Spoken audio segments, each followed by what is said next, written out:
My name is Kristen Lee. And my name is Andrew Goldstein. And we are the co-founders of Emerald City Music. And you're watching Chamber Music America's First Tuesday series. Today, we will be talking about audience building at Emerald City Music.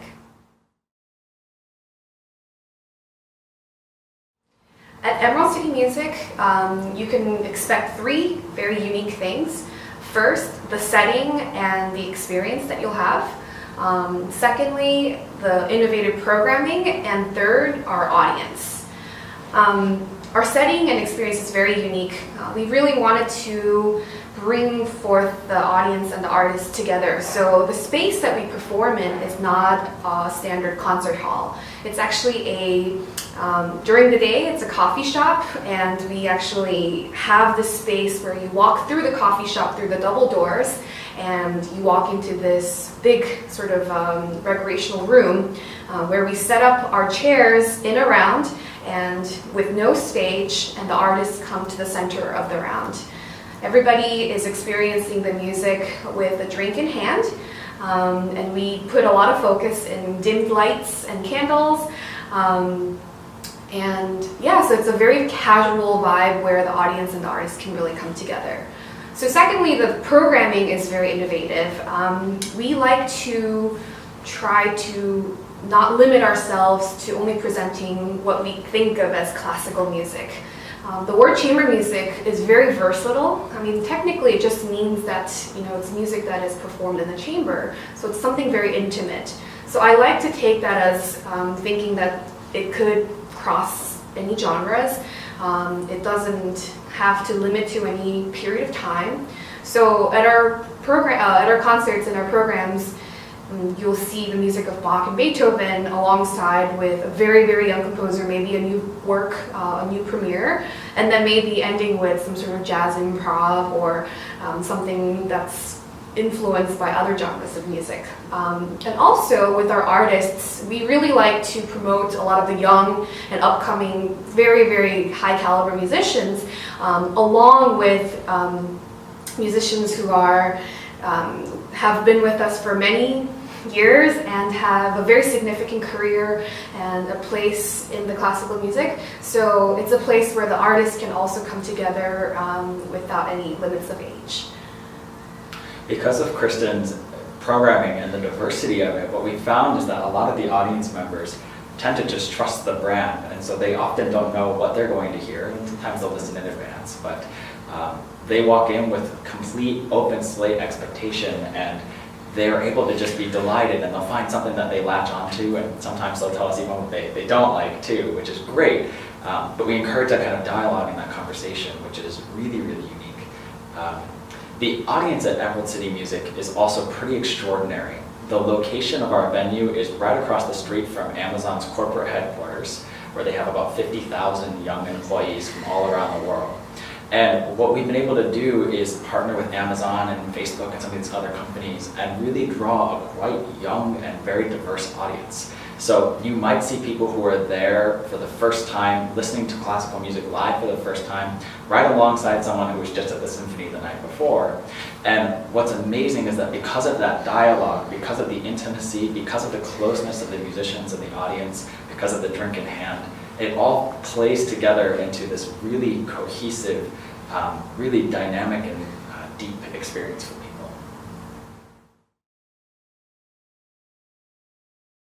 Andrew and I aren't actually really from Seattle.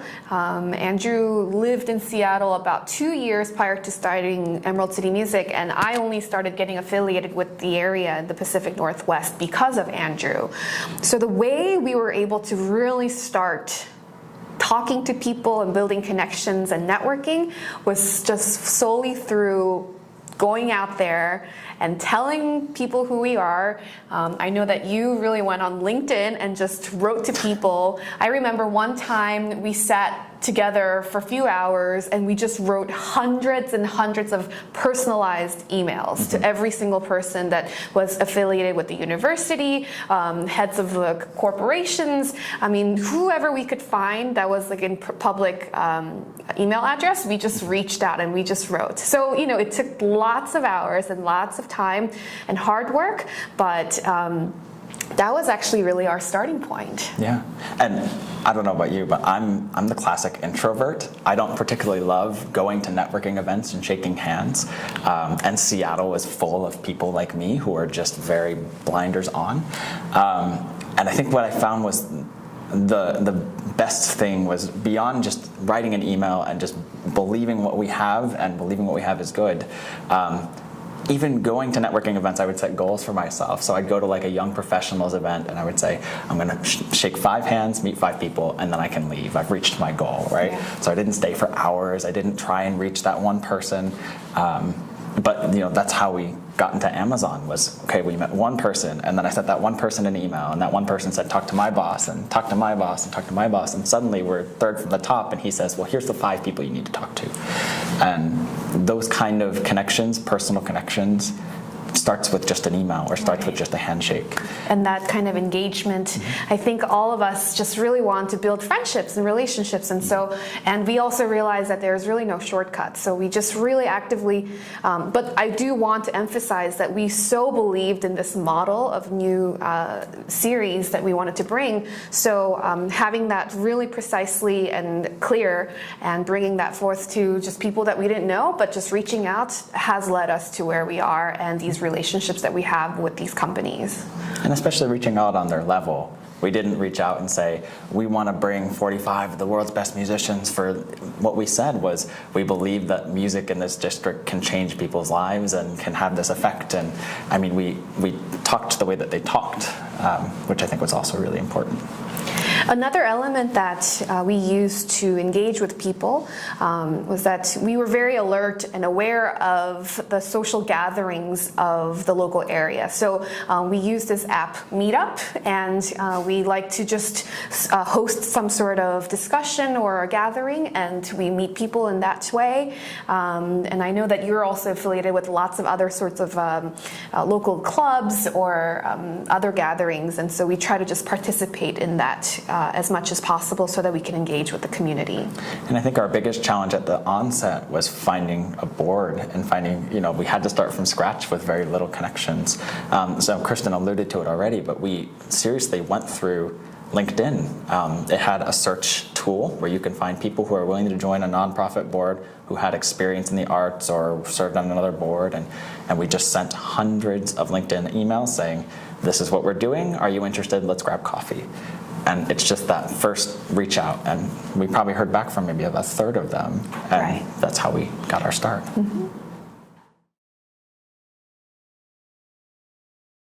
So when we first started going out to some of these tech companies very early on and just starting to build relationships, I started kind of finding some of the ways that they operated and some of the things that they used to try and reach people, and it sparked a bit of curiosity. And one of the buzzwords that companies like Google and Microsoft and Amazon are using for almost everything that they do is a process called human-centered design. Human-centered design is a process of working with and including the people that you're trying to reach when you're building a product. It's been used for all of human marketing history without a lot of people knowing it, but when it's used really well, when it's used intentionally, that's when kind of a snowball effect can happen.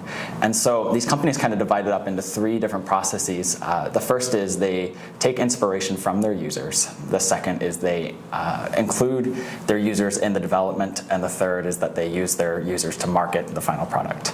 And so in the first, what we ended up doing kind of after stepping into some of these companies, we went out to the stadiums, to the market. I got a couple volunteers to come with me, and I literally stood there with a sketch pad and 6 questions and just started asking people, draw your inspiration from the users. So how do you find concerts to go to? What do you look to do on a Friday night? What do you listen to? What kind of genres? How many genres of music do you listen to? Without mentioning my affiliation with classical music or anything about classical music, just trying to get a sense for how do people in Seattle consume? What else do they do? And then towards the end, I started saying, okay, well, did you play an instrument growing up, or trying to get a sense for, what's their relationship to classical music, and then finally asking, do you go to classical music performances? And what we found just in that first round alone, just interviewing about 100 people, is that most played an instrument, but don't go to any shows. Most listen to more than 5 genres. Most like to go out on a Friday night and only do it about once a month. And so immediately we started seeing, okay, there's this huge opportunity for people to dive back into this. They have nostalgic connections to it. Maybe their kids play music now, or they played when they were growing up, or they listened with their parents, or there's some kind of nostalgia that you can bring into that. And so we started asking more questions, kind of in this round 2. So why don't you go to classical music performances? What about that don't you like? Are there things that could draw you closer to this music? Why do you have that nostalgic connection? And you start kind of piecing together, okay, maybe program notes isn't the right way for people to consume music or understand the music. Maybe they need to hear it as a story from the musician. Maybe they need to have a little bit more of a personal take to it. Maybe sitting quiet in a concert hall isn't for them, and that's a little scary. Maybe even the location of the concert is a big barrier. So you start identifying the barriers as you go. But then you start hearing things that might surprise you. So I thought, in my kind of wrong assumption, was that maybe older people liked a concert hall and younger people wanted this little bit more alternative, avant-garde experience. And we were totally wrong. What we found is that the data is pretty consistent regardless of age. There's about 89% of people in Seattle who have this nostalgic connection to music, but only about 9% that go to shows just once a year. So there's this 80% gap of people who just aren't coming but are interested. So then we started getting our development, and we had a lot of these seeds and ideas planted. It wasn't totally unbiased. A lot of these companies really push an unbiased perspective at all of this. But looking at the things like the diversity of programming, the length of the concert, is there a bar, is there drink tickets, or is it open bar? Where's the location of the venue? What time does the show start? How much are tickets? Are the tickets physical? Do you get mail from us? Those kind of things, and the way that people relate to the organization and the way that they come to the show all comes out of just these 3 processes of asking questions. And then the final process is just the using your users. I mean, it's working with them to get the word spread, and hey, you helped us build this. This is for you. This is designed by you, for you, with you. Tell your friends. And that's exactly what we see, is that 40% of people who are spreading this by word of mouth. That's how people hear about us, and that's why people are still coming and still going through that process with us. So long story short, human-centered design is a really interesting tool. If you walk in without any bias, without any assumption, I couldn't walk in thinking we're going to put program notes in front of people, or we're going to know how long our concerts are. And then even still, we have to go back to our audience and listen to them and ask questions like, what can we be doing better, and what didn't you like, and being receptive to that kind of feedback. So Emerald City Music is very proud that this is only our 3rd season, and we've already been selling out with this model and our strategies. So we really want this sort of model to be effective in other areas as well. So we are hoping that now that we're selling out our concerts in Seattle, we want to try to bring this model to other cities in the Pacific Northwest. This year we went to Bellingham and partnered with the Bellingham Chamber Music Festival and brought the model of Emerald City Music to their festival, which went very successfully. So we're hoping that this can be an inspiration for other areas of the Pacific Northwest to bring more chamber music and more music to their cities. And if you're asking the question, how do you reach new audiences or younger audiences or diversify your audience, it's something that we all think about and talk about. I really encourage you to look at some of these elements of just listening to who you have in your community, to network, to build relationship, but also to be bold, to take that extra step and to reach out to a community that maybe you're not familiar with, and start with just that one person and see what happens. But make sure you listen, and it's not the model of if you build it, they will come. It's you have to build it with them for them to come. And this doesn't have to be limited to just music organizations. It could really be, places like Amazon, where we take a lot of inspiration from too. So just think bigger and have big visions, and come see us in Seattle.